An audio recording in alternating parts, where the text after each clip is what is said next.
Imagine waking up today and discovering that Major League Soccer has simply decided to tear up $1 billion contract with Apple 3 years earlier than planned.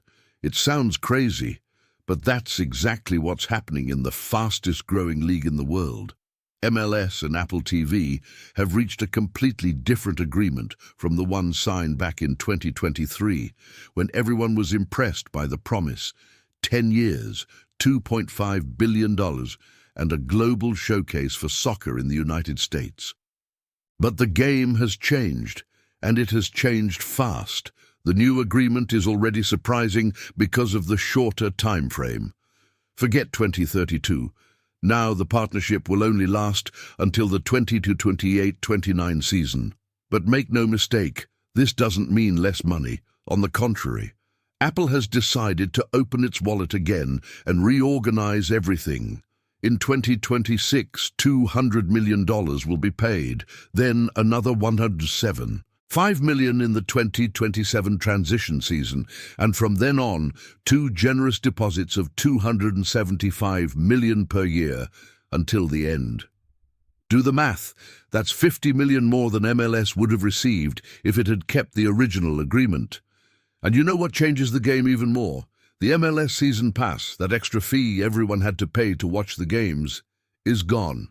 Now everything goes directly to the standard Apple TV subscription. In other words, more reach, more audience, more exposure, and a huge chance to bring in a new wave of fans just before the 2026 World Cup, when the expectation for soccer in the country is expected to explode.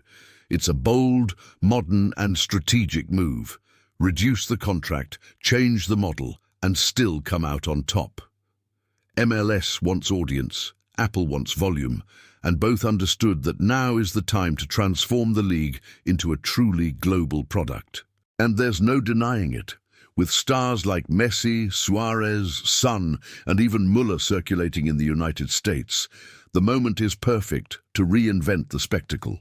Speaking of Messi, Inter Miami isn't just surfing the wave, it's riding it. After crushing Nashville 4-0, the Argentines team reached the conference semifinals for the first time. And the dates are already set. Between November 22nd and 24th, the duels that will shake up the MLS will begin. Inter Miami faces Cincinnati, who beat Columbus Crew thanks to 2 goals from Brazilian Bremer, the former São Paulo player who is now shining there. On the other side, in the Eastern Conference, Philadelphia Union faces New York City in a duel that promises to be electrifying from beginning to end. And in the Western Conference, the story is also intense. Los Angeles with Son Heung-min against Vancouver Whitecaps, with Thomas Müller, while Minnesota United faces San Diego on the other side of the bracket. In other words, contracts change. Millions fly from one side to the other, but on the field, the MLS is entering a phase that could make history. New broadcast, new audience, and a semi-final packed with stars. Now tell me, is it possible not to follow this?